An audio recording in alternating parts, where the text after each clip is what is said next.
ఆసిఫాబాద్ జిల్లా జైనూరు మండల కేంద్రంలో జాతీయ ఎస్సీ ఎస్టీ సంఘాల పిలుపు మేరకు భారత బంద్లో భాగంగా మండల కేంద్రంలోని దళిత ఆదివాసీ సంఘాల ఆధ్వర్యంలో జైనూరు సిర్పూర్ లింగాపూర్ మండలాల్లో సంపూర్ణ బంద్ పాటించారు. ప్రభుత్వ ప్రైవేటు విద్యా సంస్థలు సైతం బంద్కు సహకరించారు. ఎస్సీ ఎస్టీ వర్గీకరణలో ఏ సంఘానికి న్యాయం జరగదని దళిత సంఘ నాయకులు కమ్లి అశోక్ అన్నారు. భారత రాజ్యాంగంలో పొందుపరిచిన ఆర్టికల్లను కేంద్ర ప్రభుత్వం తుంగలో తొక్కుతుందని, నేడు ఎస్సీ ఎస్టీ సమాజంలో వర్గీకరణ విషయంపై సుప్రీంకోర్టు ఇచ్చిన నిర్ణయానికి తప్పుపడుతున్నామన్నారు.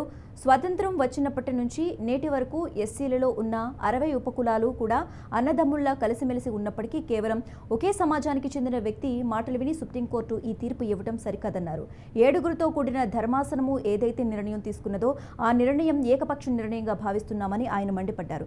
రాజ్యాంగం కల్పించిన హక్కులను సైతం కేంద్ర ప్రభుత్వాలు గౌరవించడం లేదన్నారు. వెంటనే ఎస్సీ ఎస్టీ వర్గీకరణ ఆపివేయాలని డిమాండ్ చేశారు. లేని పక్షంలో భారతదేశ వ్యాప్తంగా ఎస్సీ ఎస్టీలే కాకుండా అన్ని సంఘాలను కలుపుకుని పెద్ద ఎత్తున ధర్నాలు, ర్యాలీ కార్యక్రమాలు నిర్వహిస్తామని కమ్లి అశోక్ హెచ్చరించారు.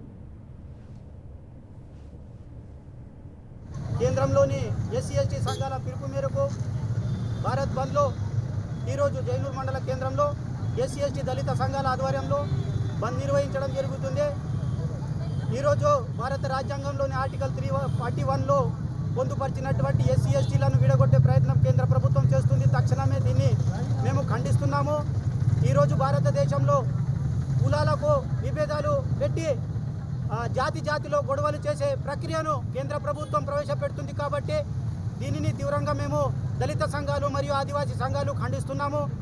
నేడు ఆర్టికల్ 341లో పెట్టిన ప్రకారము ఎస్సీ ఎస్టీ రిజర్వేషన్ అనేసి సుప్రీంకోర్టు నిర్ణయం ఏదైతే ఉందో ఆ నిర్ణయాన్ని మేము దళిత సంఘాలు తప్పిపడుతున్నాము.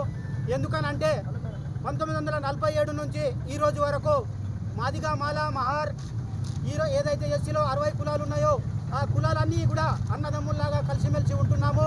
రిజర్వేషన్ పరంగా చూస్తే అయితే మాల సంఘాలు కేవలం 1% మాత్రము తెలంగాణలో వాళ్ళు ఎమ్మెల్యేలు కానీ ఎంపీలు కానీ కొంత ప్రభుత్వ ఉద్యోగాలు వాళ్ళు కొనసాగిస్తున్నారు.